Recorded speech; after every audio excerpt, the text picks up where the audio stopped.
Q&A box. If you are able to put in the Q&A box that you can hear us okay, just give us a hello or a yes, that it sounds good. And that you can also see our screen, if you see the PowerPoint slideshow, that looks good to you. And then we'll be good to go in just a second, I think. We should be good. We might just give it one more minute or so as people roll in online, and then we'll begin with our introductions. I think.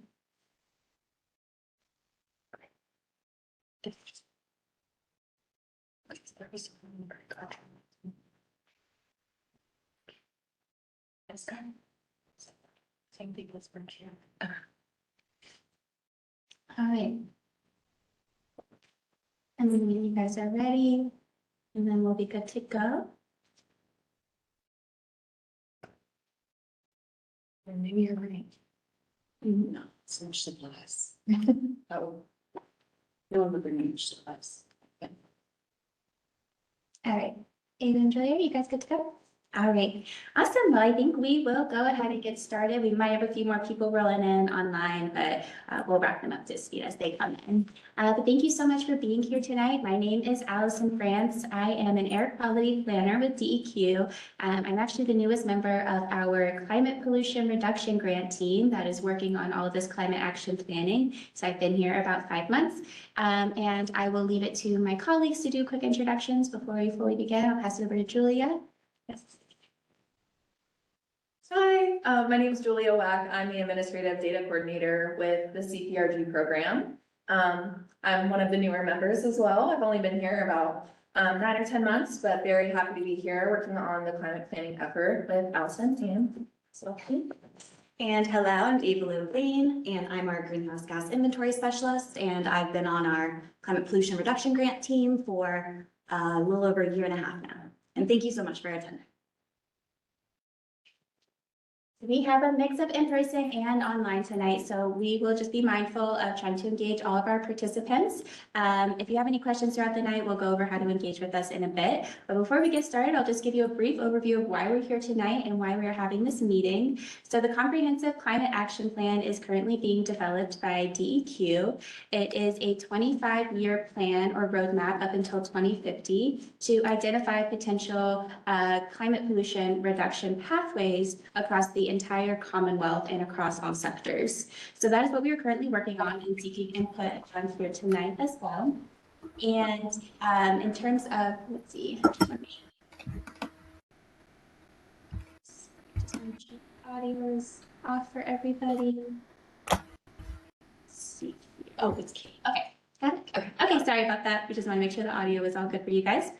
And so DEQ received a $3 million planning grant from the Environmental Protection Agency in June of 2023 and began work on climate action planning. So the first phase of this was the Priority Climate Action Plan, which was developed by DEQ in fall 2023 and submitted to EPA at the end of February, early March of 2024. And that was a 5-year plan to identify potential greenhouse gas emission reduction scenarios. And it also enabled DEQ to apply for competitive implementation grant funds to implement specific greenhouse gas reduction projects for the Commonwealth. So DEQ submitted 3 projects to EPA and received 2 of those awards, totaling about $100 million for methane reduction projects, which were working to reduce methane emissions for landfills, coal mines, and food waste and recovery.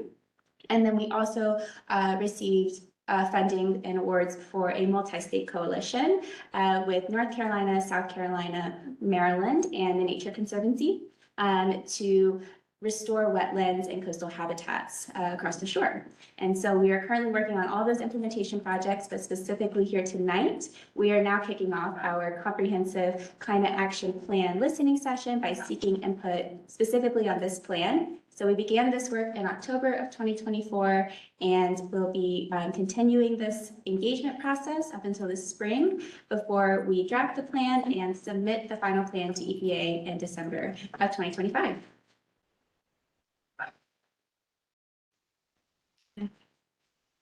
And then in terms of tonight's agenda and what we're going to cover for you all, we're going to go over a quick video to sort of introduce this whole process and then go over some meeting goals as well. Then we're going to go over a review of the Priority Climate Action Plan briefly, and then cover the majority or the bulk of our content tonight, which is the Comprehensive Climate Action Plan. And then we'll go into a little bit of a discussion and group activity before we do our wrap up and leave you with some materials and action items to end the night. So for all of our participants online, in terms of how to engage with us tonight, there's a couple of functions I'm going to point out to you really quickly. So the Q&A chat box, many of you have already shown that that works for you. This is where you're going to be communicating with DEQ throughout the night. So any questions or comments you can put in the Q&A, and we have people monitoring tonight the Q&A that will be able to respond to all of your questions, and we'll mark those whether we answer them verbally or we will also respond written as well. And so if you are a participant online, you might not be able to see everybody else's Q&A unless it's being responded to. So we'll be sure to either repeat or clarify all of those questions out loud for everybody to be in touch with the conversation. The chat box is where that one-way communication is from DEQ to you. So this is where we have already started putting in links to handout materials or other video links for you to reference that we also talk about tonight. So be sure to keep an eye out there and click on any of those links. In terms of audio trouble, hopefully you can hear us all okay and see everything. If you are having trouble with your speakers, there's a drop-down arrow next to the unmute, and you're able to go over there and test the speakers, adjust your speakers, and see if that will help you hear us a little more clearly. But if you're having any accessibility troubles, please do let us know at any time in the Q&A, and we'll be sure to respond to that as soon as possible. And a few reminders before we begin. Let's see here. Yep. If you have any questions, you can ask them at any time. We do have designated questions, question and answer periods throughout the presentation, but we want this to be a free-flowing conversation. So if something pops up during a particular slide and you don't want to wait, please put that in and we will stop at any time to answer those questions for you. So feel free to just drop those in. You don't have to wait for the Q&A period. And then in terms of their participation, this doesn't really apply. This is usually through a bigger in-person group. But just be mindful of your comments in general, but we aren't going to time you on your comments here tonight since we do have a limited in-person attendance. And then for audio purposes, we'll try and project as much as possible to make sure that you are all able to clearly hear the conversation going on in person. All right, I'll stop talking for a second and display this video for you all.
that's our quick video. Our online participants, I was informed that you guys aren't able to hear that. I'm very sorry for the technical troubles that is on our end, I believe. But we are going to drop a link if it hasn't already been dropped into the chat. Yep, that's been dropped for the video. So feel free to play that as well. We aren't going to repeat this again, but just to summarize, in the video is a lot of what we covered in the introduction, sharing our funding opportunities from the Environmental Protection Agency and covering that we are seeking public input on climate pollution reduction strategies for the comprehensive climate action plan, and that we will be covering different sectors. So I promise you didn't miss too much, and we'll cover a lot of this in more detail. But thank you for letting us know, and I really do apologize for that trouble. So in terms of our meeting goals for tonight, ultimately, as mentioned, we want to gain local feedback on potential climate actions to be included in the development of Virginia's comprehensive climate action plan. We will call it the CCAP throughout the night. There are a couple of acronyms. We'll try to keep those to a minimum, but this is one we'll use frequently throughout the night, so the CCAP.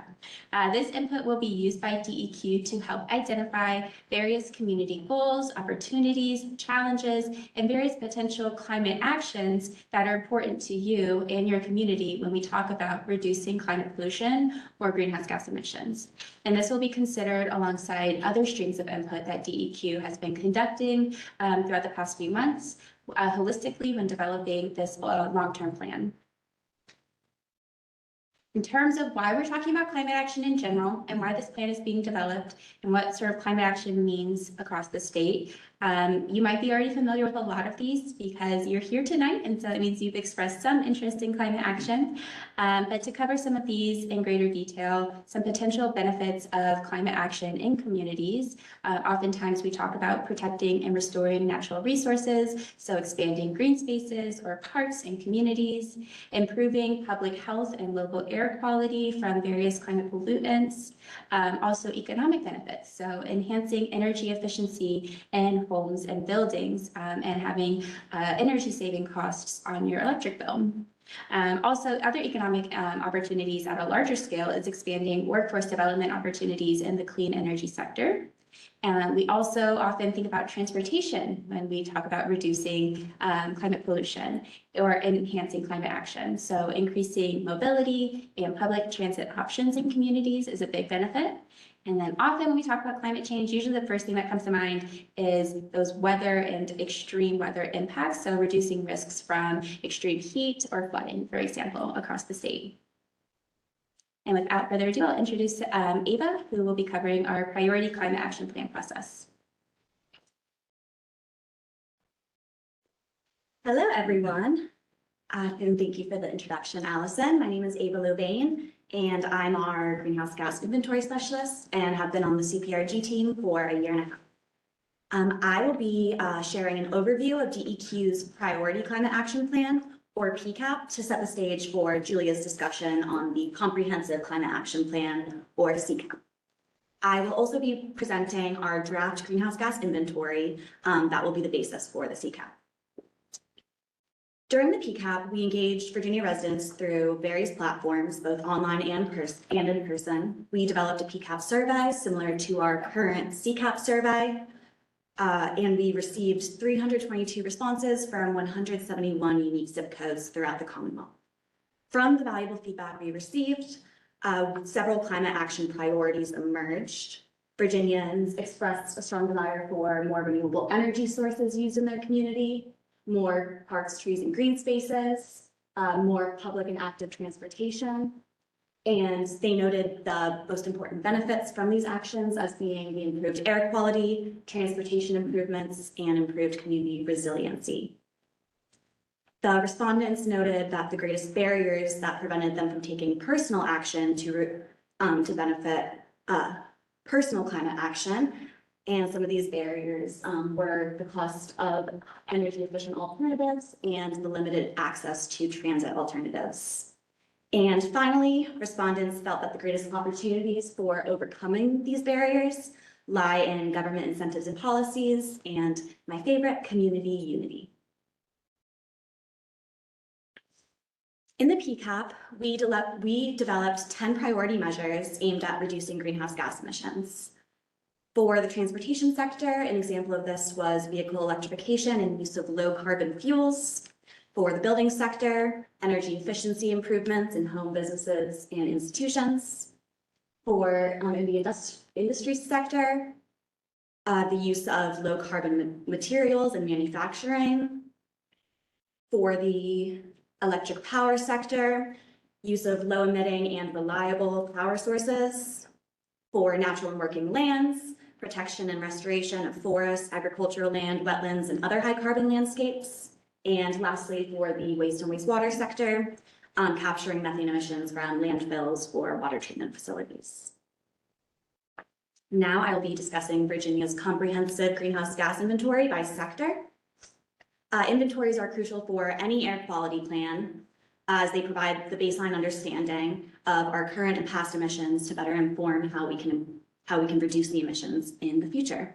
Virginia's greenhouse gas inventories are developed using EPA's state inventory tool and encompass all sectors and greenhouse gases, including carbon dioxide, methane, nitrous oxide, and fluorinated gases. For the development of the inventory, 2021 was the most recent year available in EPA's state inventory tool. And all of the emissions, although it does capture all four greenhouse gases, or all four greenhouse gas groups, it is represented here in million metric tons of carbon dioxide equivalent. In 2021, Virginia emitted approximately 146 million metric tons of carbon dioxide equivalent. Some key takeaways from here are transportation is obviously the largest emitting sector in Virginia. It accounts for over a third of all greenhouse gas emissions, and actually personal vehicles are responsible for over half of that. Electric power is the second most emitting sector in Virginia, and that refers to the electricity generation at power plants. And industry is our third most emitting sector, which reflects Virginia's industry-heavy landscape. Another very important sector to consider is natural lands due to the sector's carbon sequestration capabilities.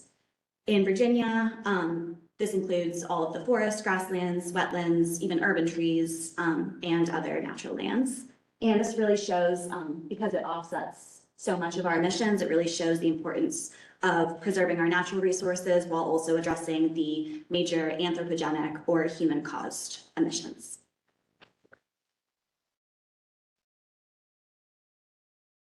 And this graph shows Virginia's greenhouse gas emission trends. And that's historical data from 2005 through 2021, which since 2005, the net greenhouse gas emissions have, which includes both the greenhouse gas emissions and the sinks, and that total amount has decreased 26% from 2005 to 2021. This is mostly due to fuel shifting in the electric power sectors, but also moderate decreases in all the other sectors. And the projections that go from 2022 to 2050 are just preliminary estimates under a business as usual case. So if population growth, economic factors, policies, et cetera, were to continue as they are now. This is just a draft, and as a part of the CCAP deliverable, DEQ and our contractors are modeling Virginia-specific emission projections by both policy and by sector to predict future emissions under various scenarios. So that will be a more Virginia-specific look at our future emissions. And that concludes my portion of the presentation. So please feel free to ask any questions. And if not, I'll pass it off to Julia to talk a little bit more about our comprehensive climate action plan work. Are there any questions on that? Not yet. No? Okay. Well, pass it off to you, Julia.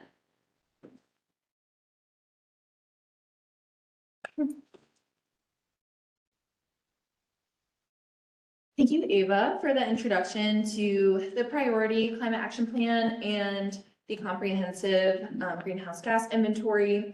My name is Julia Wack. I'm our administrative data coordinator. I'm going to be walking you through the differences between the priority plan and our current work working on the comprehensive climate action plan. So we'll refer to the comprehensive climate action plan as CCAP. It can be a little bit of a mouthful. So the CCAP is looking at a longer term plan. So instead of the priority plan focusing on a 5-year period and priority projects, the comprehensive plan will move past that and act as a 25-year roadmap through 2050 on identifying potential measures that Virginia can implement to reduce climate pollution. And a lot of the components of the necessary requirements for a comprehensive plan do differ from that of the priority plan. For example, the comprehensive inventory that Ava introduced will be used to build out, as she mentioned, a BAU or a business as usual scenario. So looking at Virginia-specific future projections, and also with those projections, what reduction targets would Virginia like to set through 2050? And what potential strategies can we leverage to get there? And what potential funding opportunities could make some of these strategies more feasible?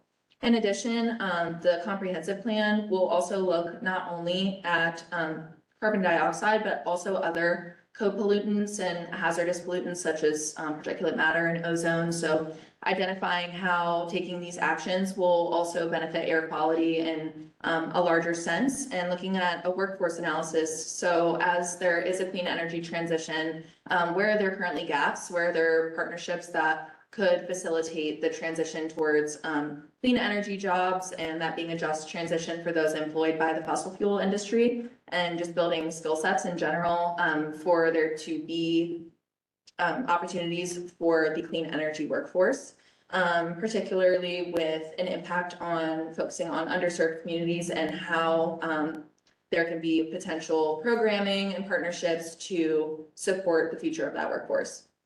In addition, we'll also be looking at some more general community impacts and just an analysis of what exactly some of those benefits might be beyond air quality and beyond workforce development.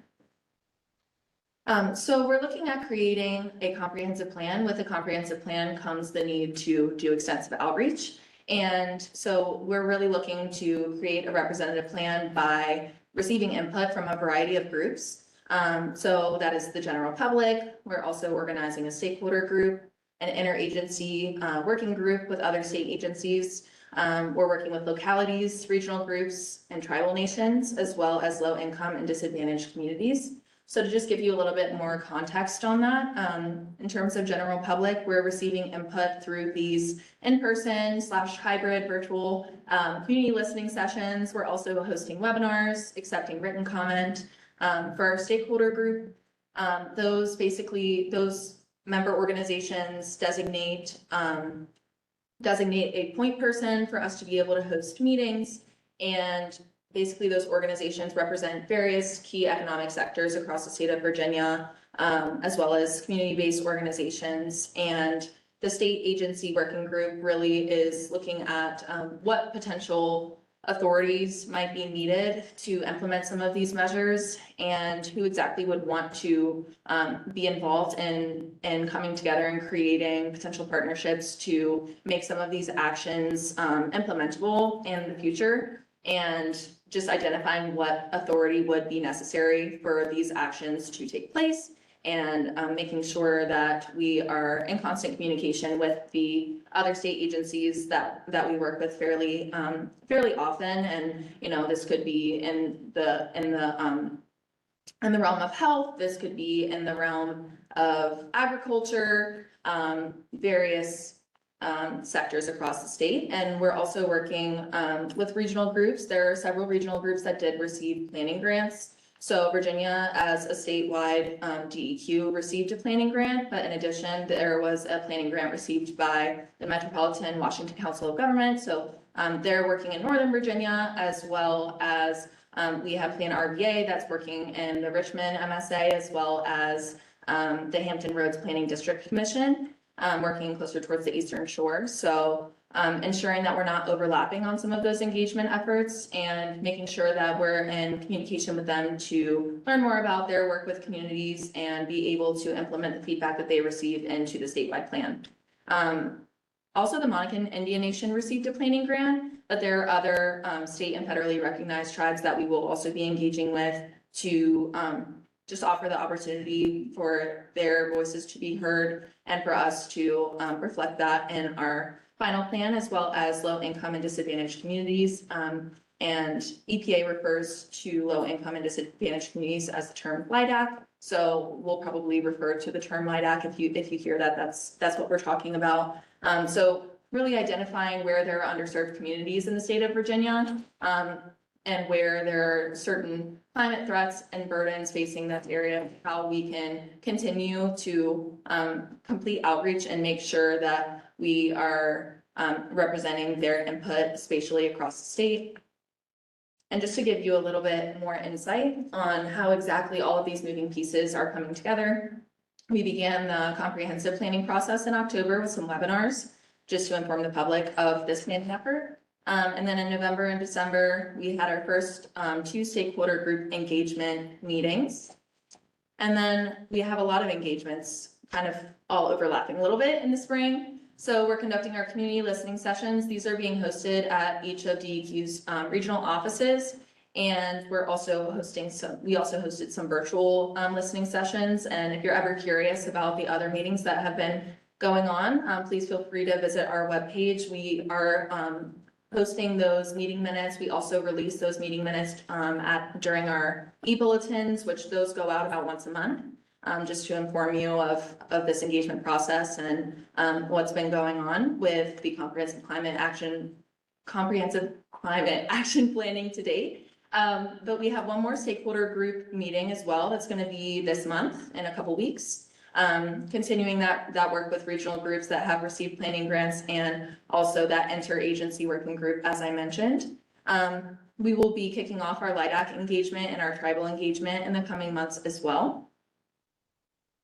And then once we finish that engagement timeline during the summer, we're going to look at all that comprehensive feedback we received from across the state, and we're going to begin drafting the comprehensive climate action plan based on that feedback that was received from all of the various stakeholders and the various modes of input that we have out there. And then we will come back out in the fall with a draft version of that plan for an informal public comment period so that everyone has the opportunity to just view the plan in its current state when we present it in the fall, and they can give us their thoughts on that. And we will do another round of just reviewing that feedback and implementing that into our final plan, which will be submitted to the Environmental Protection Agency in December of this year. So lots of overlapping engagements. Would you like me to clarify anything about any of the various groups that we're engaging, how we're engaging them, on what time frame we're engaging them? Please feel free to ask any questions, or if you have questions more generally about the Comprehensive Climate Action Plan, I'd be happy to answer those to the best of my ability as well. Yeah. How can organizations get involved in the stakeholder group process? So the stakeholder group we had our first meeting for the stakeholder group in November. So we actually have a list of all of the organizations that were selected on our webpage if you're ever curious, and their designated attendee. The stakeholder group sessions, even though the organizations have already been identified, it is open to the public. There isn't an opportunity to formally participate if you weren't in one of those organizations that were identified back in November, but we're always accepting any input from any community-based or other types of organizations in Virginia. We're happy to host one-on-one meetings with any of those organizations that are interested in learning more about our climate planning process to make sure that they feel that they have the opportunity to be engaged with us and that we have the opportunity to fully hear them as well. And we do have a question online asking if there is a representative on the stakeholder group from the healthcare industry. We do, I believe, so if you go to our, maybe if you wouldn't mind putting that in. It's in the chat, yeah. Yeah, that'd be great. I believe we have representatives from. I know in our interagency. Yeah, on our interagency working group, we do have a representative from the Virginia Department of Health that we're working with. I don't believe that there's any specific healthcare organization that's represented on the stakeholder group list. For example, like a lot of the sectors that you know I've been dancing around and not identifying a little bit more clearly. A lot of utilities, environmental groups. We have some agricultural groups, planning groups, waste groups, and education groups, community-based organizations, and LIDAC organizations as well. So a little bit all over the map there, but thank you guys for dropping that list in the chat. And if you have any questions about any of those organizations, please do feel free to let us know. And we have a comment. Oh, online, a healthcare industry, they are developing their first comprehensive sustainability plan, Centara, and they might be sending us some input. Oh, awesome. We'd love to. We'd love to hear. So thank you so much for coming today. And even though some of these engagements have already kicked off, we have lots of overlapping modes of engagement at the same time. And we are happy to engage via meeting, or if you have any formal written comments you'd like to submit to us, you can always submit that to our email. We also have a survey, which is one great way to provide input, as this is a quantifiable way for us to look at the input that we're receiving across the state. And we're able to do some quantitative analyses there on what sectors matter the most to certain individuals, or where they see the most opportunities for climate action. And so we're just really happy to receive any input in any format that you feel most comfortable. No, no. Any other questions? All right. Well, I'll go ahead and pass it off to Allison, and she's going to lead us in a group discussion. Thank you so much. Hopefully that gave you a very good overview of our CCAP planning to date and what we are looking forward to engaging and moving forward. So now we're going to hopefully stop talking at you a little bit, and you will be able to contribute some of your insights to us. So we're going to go through a group discussion period right now. We're going to go over a couple of questions. These are our first 3 introductory questions here, which we'll walk through. We have one more, which is our sort of big comprehensive question that we're going to ask. And then we're going to conclude our group discussion, which is any free-form final feedback that you have. So just give you context of how we're going to move forward with the rest of the evening here. But I'll walk through these first 3 questions for you. Please feel free at any time to drop your comments or responses to these questions in the Q&A as you've done so far, and we'll be sure to read those out loud and respond to those accordingly. So for question number 1, we are asking which sectors, so for example, agriculture or transportation, any of the sectors that were referenced in the greenhouse gas inventory, are most important to you when reducing greenhouse gas emissions. And for a full preview sort of what these sectors look like, we can go back to the inventory slide, but also in a link to that one of those very first links to the handouts, there is, I think on the second or third page, some sector graphics that explain the various sectors that we are looking at. So industry, transportation, commercial, residential buildings, and you can view the various emission reduction strategies or examples of those within each sector. So feel free to jot your comments down there in the chat or let us know. And then for our second question, we are asking which specific actions might you already be taking to reduce greenhouse gas emissions are already happening in your community. And so for example, for this one, you might commute to your work every day on bike, or maybe by foot instead of using a pedestrian vehicle. You might also recycle or compost a lot of your waste, or just reduce your consumer consumption of goods in general. Or maybe you only purchase secondhand. So that's something I enjoy doing, is purchasing secondhand clothing or furniture as much as I'm able to reduce buying firsthand. So hopefully that'll give you some ideas of how to reduce emissions, but we are curious to hear what you are doing or what your community is doing. And then for number 3, it sort of goes hand in hand with number 2, what barriers are preventing you or your community from reducing greenhouse gas emissions?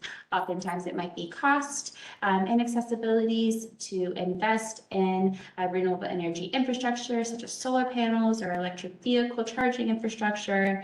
Maybe it's time accessibilities as well, so or physical limitations, so not living 30 minutes away from your work every day and not being able to have access to public transportation that could easily get you from point A to point B. So there are many barriers, both personal and also larger statewide barriers that we can talk about as well. So that's just to give you an idea, but happy to start anywhere.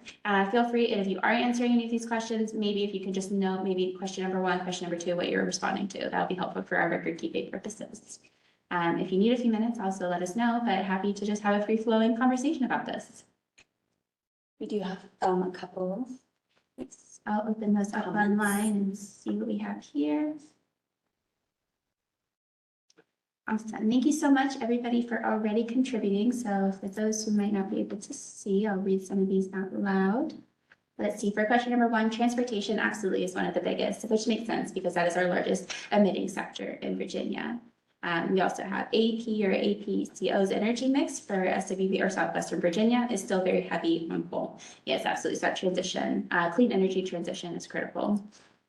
And then in response to number 1 for sectors, healthcare, 10% of national greenhouse gas emissions. And we also are hearing energy efficiency efforts is critical for number 2 and specific actions that are already being taken. And then let's see. Greening operating rooms, which is great. Reducing disposable plastics in healthcare is really critical as well. So a lot of those sustainable healthcare practices being implemented already. And then 3, a lack of comprehensive tools to measure emissions. Absolutely. So that baseline that Ava, baseline greenhouse gas inventory that Ava went over, that is really critical because it helps provide context of where we are and where we need to be moving forward. So more access to that.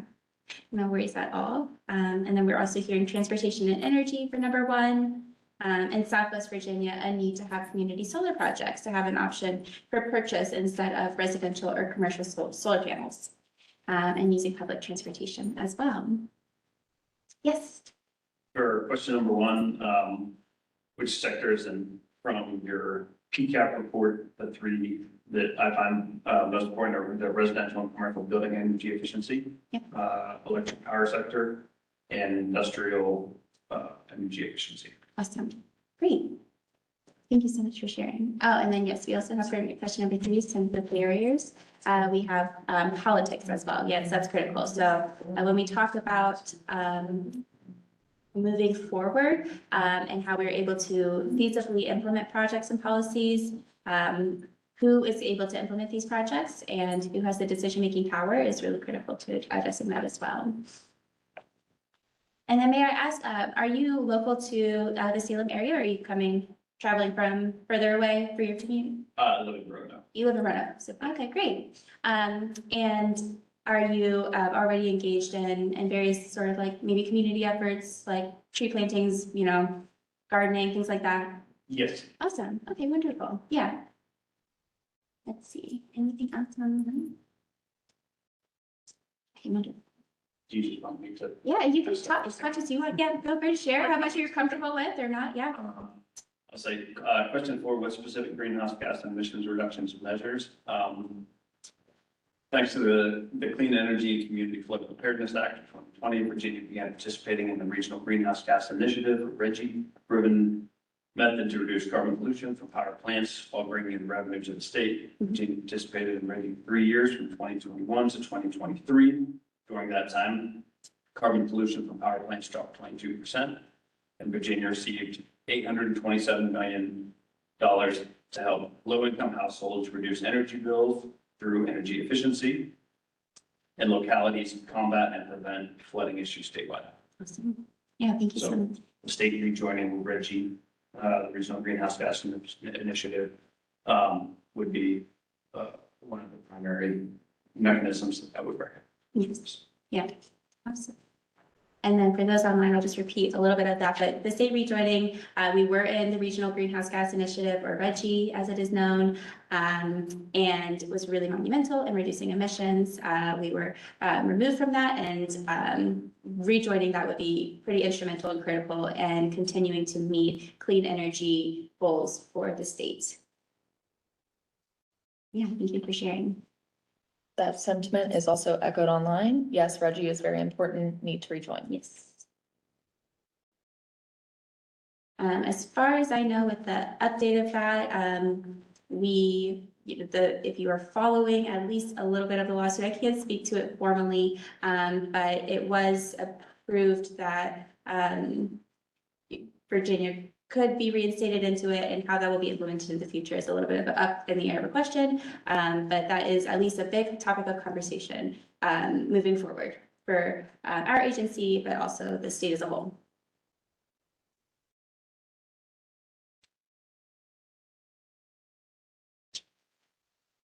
Awesome. And then we will move on. Yeah, so we just start talking a little bit about question number 4 here. So for all of our participants online, if you want to continue including discussion about this as well. So question number 4, this is what we are hoping to capture throughout our entire CCAP planning process from community members. This is like sort of the golden question that we are hoping to receive feedback on, and that will really guide and shape a lot of our the development of our plan. And so what specific actions or emission reduction measures, do you wish were in place in your community or for DEQ to consider in the CCAP? So we talk about some things that are already in place. We can talk a little bit about some things that we, participate or engage in to reduce climate pollution for ourselves and for our communities. We talk about the barriers. And so what are these maybe strategies or goals or projects or programs that you wish were in place across the state or for your community to reduce climate pollution? What do you think would be actionable and you would like to see you or your community benefit from? So if you have anything else, yes. In helping facilitate clean energy development on brownfields, coal mines, disturbed lands. The Brownfield Coal Mine Renewable Energy Grant Fund was created in 2021. It provides grants to eligible corporations, businesses to develop on previously disturbed project sites, and can be funded currently with up to $35 million annually through the state budget. It has yet to be, no money has yet to be allocated in any state budget. So funding that to its full $35 million annually to help facilitate renewable energy on previously disturbed project sites. Yeah, feel free to keep sharing if you want. Yes. You don't have to raise your hand every time. Whatever you want to, yes. Additionally, Virginia has a lucrative tax credit for data centers, which are incredibly high energy use and water use facilities, tying the lucrative tax credit, which currently is in place, to efficiency and measures, energy efficiency, peak demand response issues, water efficiency or reduction measures could go a long way in mitigating that industry's projected use. And as noted in the recent JLARC study, unabated development in Virginia will lead to tripling of the total state energy demand. In Virginia, and Virginia as a state is already the largest importer of energy in the United States. Thank you. Yes, data center growth is absolutely a very hot topic of conversation. So we've had a few of these listening sessions previously. This is our 5th. That's something that I think we've heard as a continuing theme throughout a lot of this conversation. So we're seeing data centers growth, particularly in Northern Virginia, but truthfully, it's being expanded well across the state. So we're hearing a lot of concerns about how Virginia is going to meet that increased demand without burdening consumers or energy consumers as well. And then I'll read some of these online as well. We are hearing from question number 3, which was, I believe, the barriers. Virginia's energy rebates or IRA program is critical for communities to implementing personal carbon reductions. And fingers crossed it comes into fruition, absolutely. And we're seeing a need for expanded community solar as well, and decarbonization or education assistance programs for commercial entities. And then let's see here. And then are you able to read the last one? Sorry, it's not popping up on the screen. We also have one more comment echoing your thoughts. So data centers need to get on board with reducing demand. Thank you. Yes, absolutely. Anything else? On the energy efficiency side, since Virginia is the bill and roll state, enabling localities and municipalities to adopt stretch building codes. So if these localities wish to have a stronger than the state building code, they could adopt those. Be another measure that I recommend.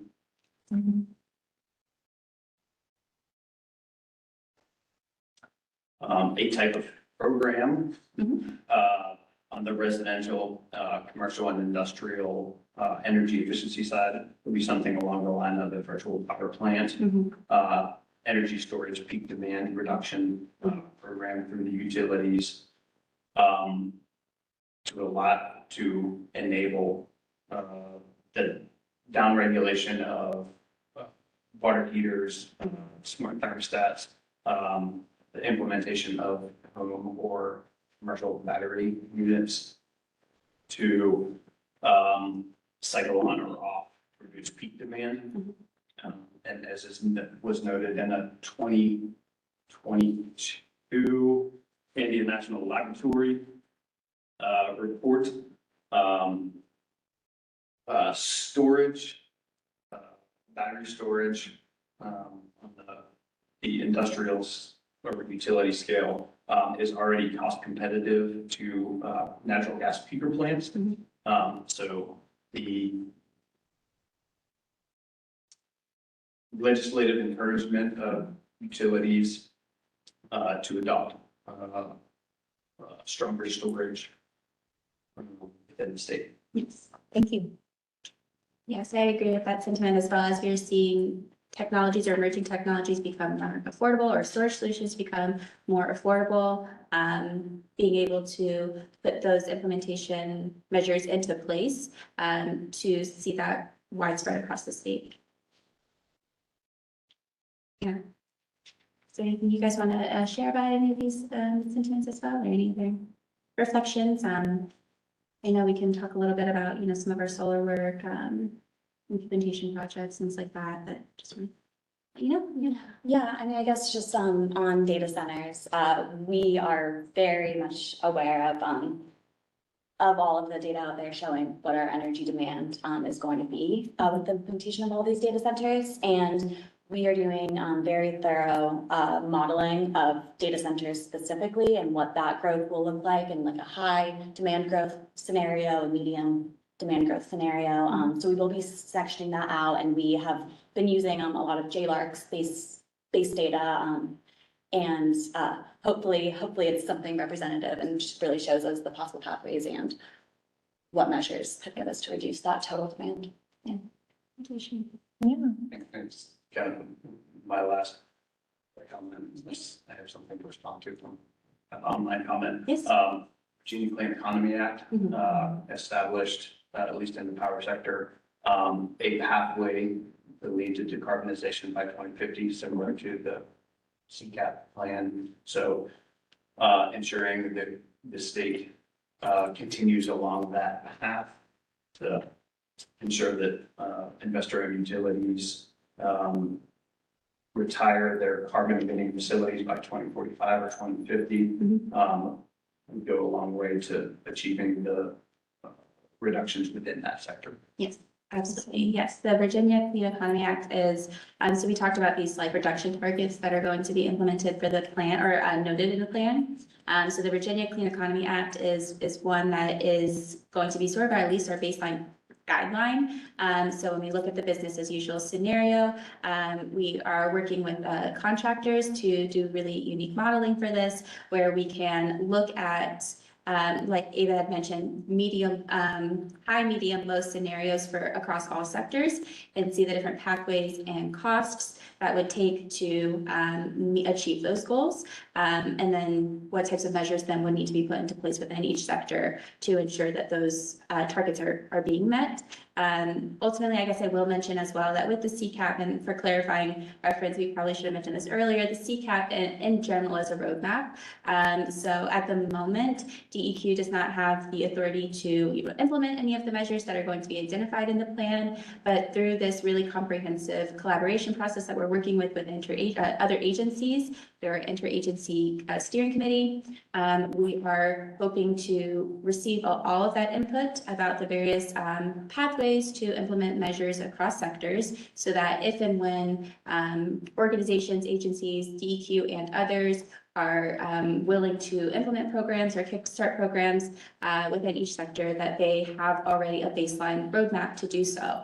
And so that is sort of where we are at and how we're sort of thinking about developing this plan is setting that roadmap for the entire state and identifying those pathways so that that baseline work is done. And then we can hopefully move forward, you know, in the next couple of years and identify what progress has been made to achieve some of these pathways. I do just also want to briefly mention a little bit, thank you for bringing up the VCEA.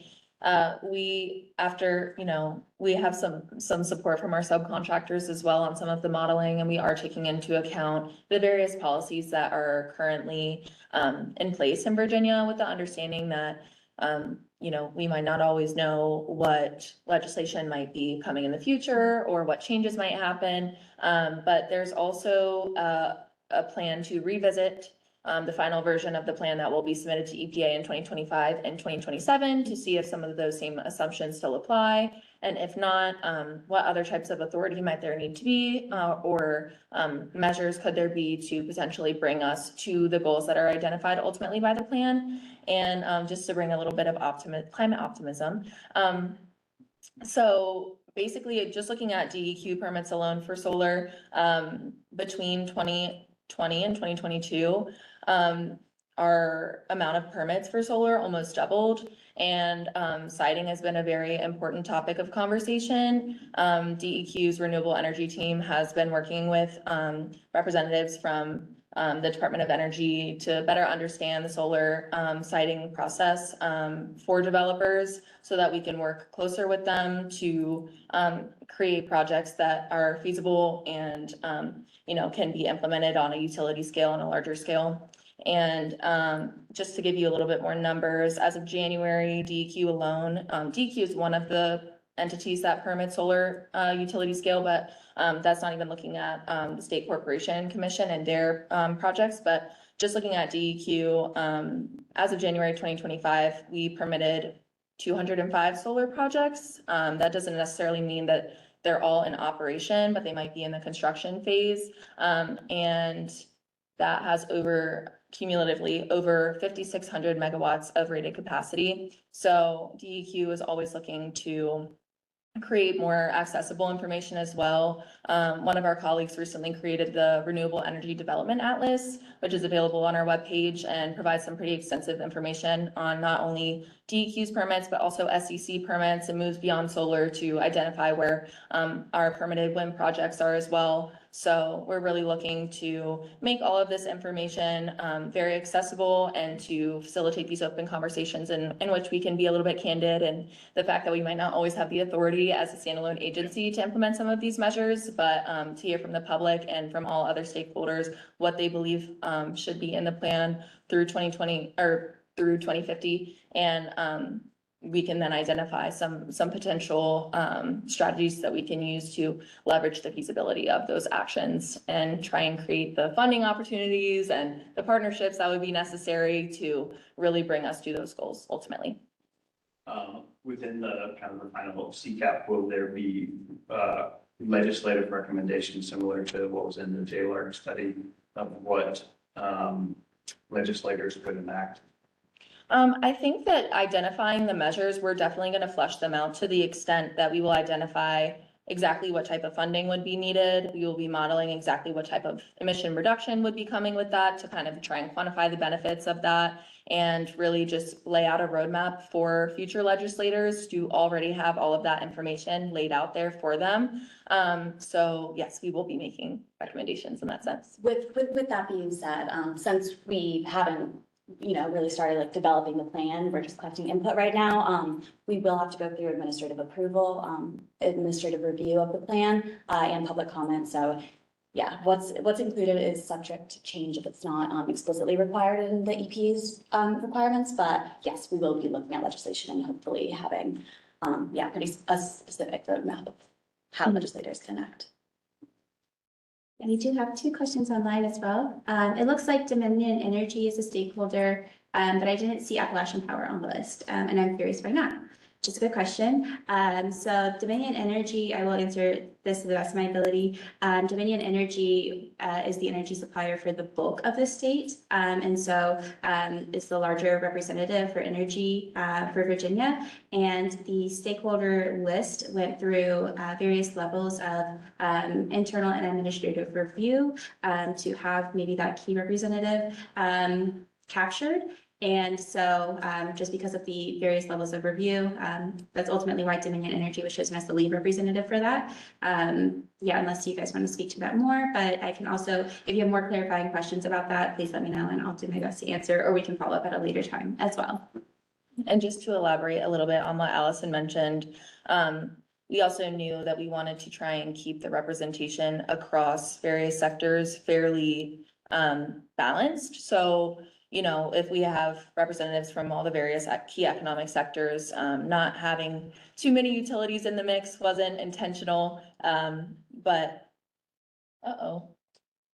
It's okay, we'll figure it out. Might have just turned off for us. Well, it's still showing on the, Okay, great. yeah, it's still showing on the webinar. So hopefully We'll pop that. we're back having in a second. couple Sorry about that. technical difficulties, but if someone online could just come in the chat and just verify that they're still able to view Allison's screen, that would I be think it great. was just the monitor that might Okay, go out. Yeah. yes. Okay. Awesome, sorry about that. But yes, being that there were ultimately 34 organizations accounted for across all the various key economic sectors in the state of Virginia, ultimately throughout the administrative process, as Allison mentioned, it was decided that Dominion would be the key organization to represent. But great question. And we're always, like mentioned before, always looking to receive input from any interested party, whether that be an organization, individual, and so we're happy to, you know, just make everyone as aware as we possibly can of this process, who's formally involved. And even if there isn't a formal stakeholder group to facilitate some of that input, we're always here for meetings with any organization that would like to meet with us or any individual that would like to give their input on the plan. And we have a final question as of right now, is the CCAP goal for 2050 for net zero emissions. So DEQ will have to include a baseline or a final goal for emission reductions and then an interim year as well, and what those years are. But we have yet to identify those. That will be part of our development when we draft the plan and after we conclude our input process. Once we finally hear from all of our community members and conclude our engagement, we'll use that input to determine those interim and final years.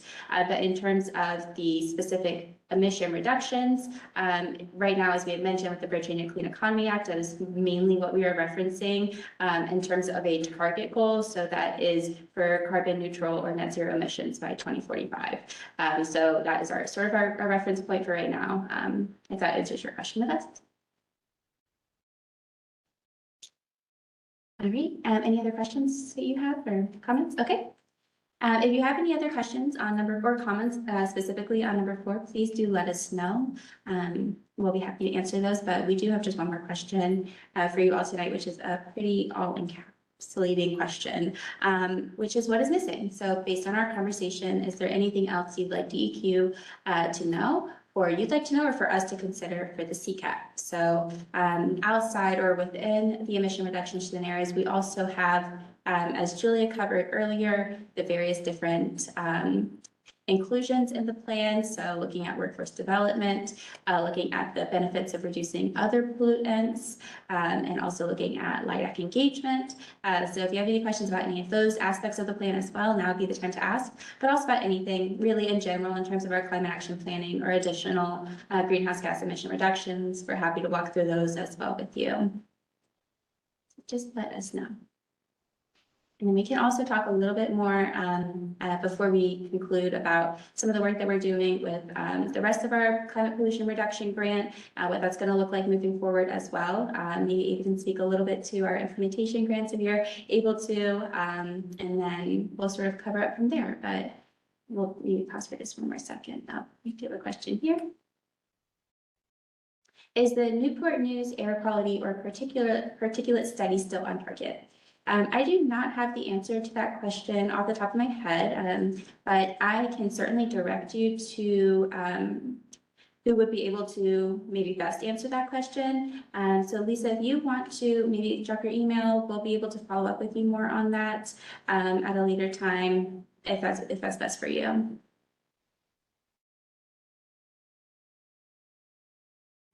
Yeah, awesome. And apologies, I was not able to fully answer that, but we will certainly connect you if we will be able to.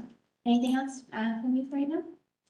I think my last comment is, I appreciate your time and, the presentation and your work on this. So, thank you very much. Thank you for attending. We appreciate it. All right, Ava, if you may want to speak to the implementation grants, and then we'll wrap up from there. Yes.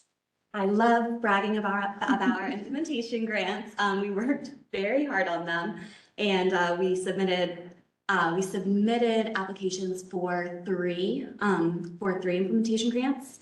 And those were due April 1st, 2024. And we were awarded 2 of those 3, which is very impressive considering there were over 300 applications submitted across the United States from tribes, territories, states, localities, municipalities, and only 25 were selected, and we were 2 of those. So that's, in my opinion, very impressive and very exciting. So one of those is a Virginia-only grant. It's called Methane Reduction Projects in Virginia. And yes, we will be giving $80 million to Virginia Energy, working with them to implement some coal mine methane capture and beneficial reuse on both abandoned coal mines and active coal mines. So we're already working on an RFI with Virginia Energy for that, so that's exciting. And the other 2 parts of that will be implemented by DEQ. The $10 million will be implemented by our land division to capture and reuse methane from landfills. So implementing that on landfills that don't already have those mechanisms in place. And the third one is a food rescue and composting grant. That's $10 million to our pollution prevention team at DEQ, and that's in our environmental enhancement division. And they have already hired their position. That's CPRG funded.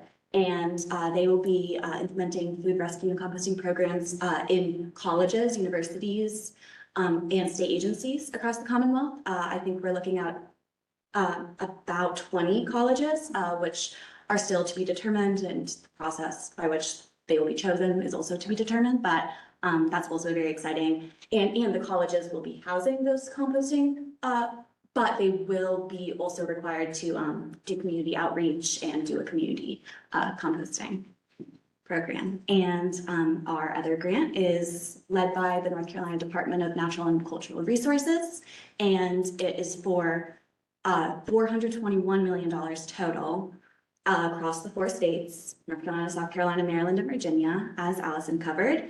And this will give $50 million to Virginia DEQ, which we will be subawarding that to DWR, Department of Wildlife Resources, for most of that funding. About $47 million of that will be implementing 8 projects on wetlands and forests in the Commonwealth. And those projects are already planned, and they're already working on implementing those. And the rest of the grant, this other $3 million, is going to the Port of Virginia to implement a carbon sequestration project.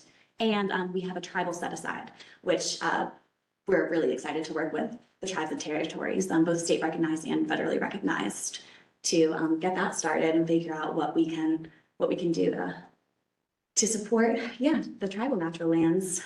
And also TNC, the Nature Conservancy, was also awarded $47 million to implement projects in Virginia. They are also implementing projects in North Carolina, South Carolina, and Maryland. But yes, we are very lucky to have $47 million to be implemented in Virginia. And those projects are still being fleshed out, but they will include protection of bottomland hardwood forests and more coastal wetlands protection.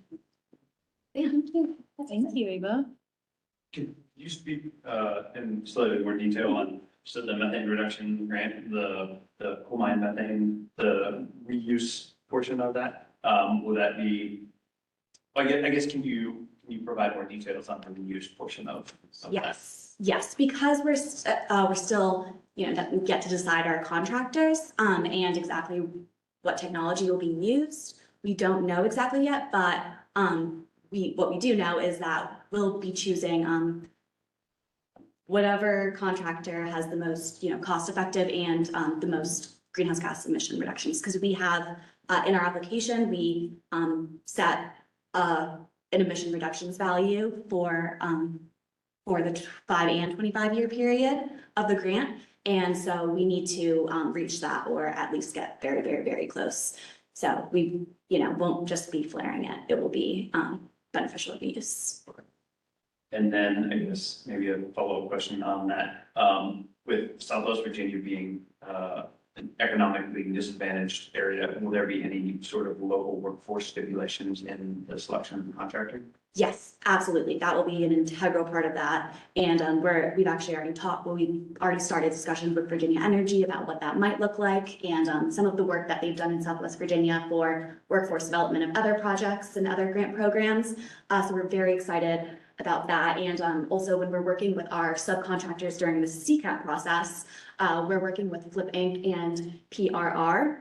And they're helping us with our low income and disadvantaged community outreach, focusing on the areas that are not covered by the 3 municipal statistical areas of Richmond, Northern Virginia, and Hampton Roads. And so we're focusing on Eastern Shore, South Central Virginia, and the Southwest region. So yeah, we're hoping to connect with a lot of people out there and figure out exactly what the needs are and how we can support them. Thank you very much. Yeah, thank you. Thank you. Well done. So that is, we mentioned all of this because that is another integral part of our climate pollution reduction grant program that we are working on. So beyond the CCAP or even included in the CCAP, how are we, the actual tangible measures that are going to be taken or already being taken to help support Virginia in reducing our emissions statewide.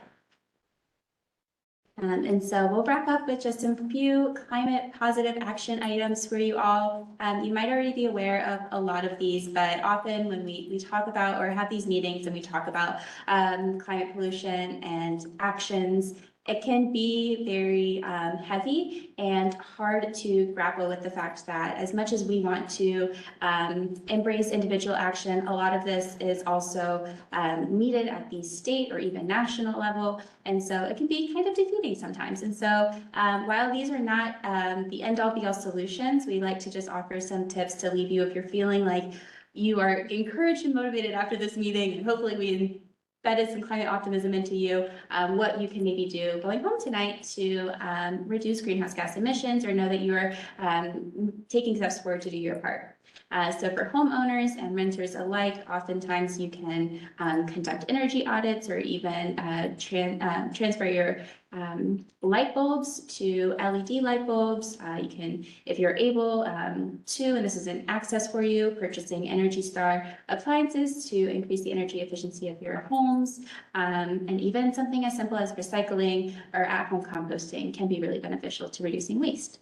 And then if you're able to as well, we know that this is often a very big barrier for people across the Commonwealth, but as public transit is available to you, using it and advocating for it as much as possible to reduce your emissions from personal vehicle use as well. Or you can even carpool with friends.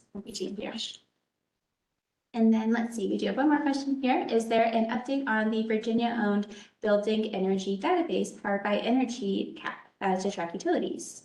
I do not have the answer to that as well. Lisa, I apologize. Do you, either of you have the answer to that question? I do not. I love learning new things though. Yes, So yes, likewise. So yes, we'll also follow up on this one for you, Lisa. We'll double check this one. You are testing our knowledge tonight, which is great. So thank you so much. Yeah, we'll look into this for you as well. And we'll follow up in an email with both of these questions for you. So apologies again, but yeah, we'll circle back. Thank you so much. All right. And then we'll wrap up just with some final action items. So we've mentioned the survey. So this is our big form of input that you can take to share your thoughts on the CCAP.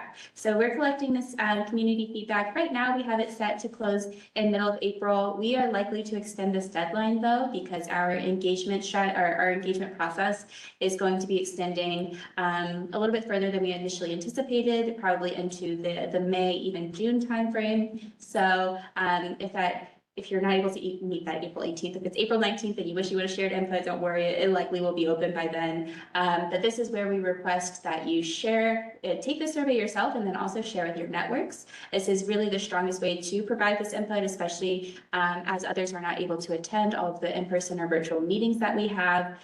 We really do value the feedback that is shared or contributed in the survey, and it should only take about 10 minutes to complete. This is also a multilingual survey, so if there are accessibility barriers there, or if you request additional accommodations, please do let us know.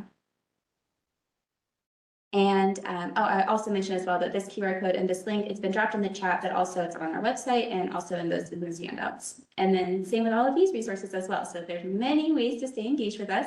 We have our bulletin, so this is via your email. So we often, maybe a couple of times a month, we try not to inundate you with too many emails, but this is where we'll share updates about any upcoming meetings or engagement processes. And this is also where we share maybe important planning updates as well. So feel free to subscribe to that. That's a great way to stay connected with us.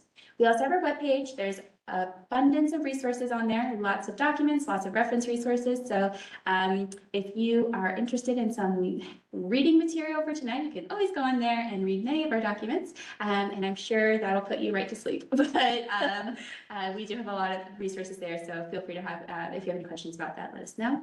And this is our email as well. So it's cprg@deq.virginia.gov. That should be in the chat. That's where you can share any public official comment. If you have any follow-up questions, that's where you can best reach us. And then this is our post-meeting feedback form. So this is our final way to share input for the night. So this is different from the CCAP community survey. This is specifically for tonight's session. So if you had specific feedback on what you enjoyed or what we could be doing better, this is where we request that you put in that information for us. We are always looking to expand our engagement strategies and improve our processes. So if you have specific feedback there, we would be more than happy to consider that moving forward as well. So we definitely appreciate your input there. And then if you did register for tonight's session, you will be receiving a follow-up email with all of these resources available to you. So if you missed any of this, don't worry, you'll get it in email as well. Other than that, that is all that I had for us tonight. I know we're ending a little bit early, so hopefully we'll give you some, feedback or some good time back in your evenings. But please let us know. We'll stick around for a little bit in case you have other questions. Thank you so much. Okay. Awesome. Anything else on that? Great. All right.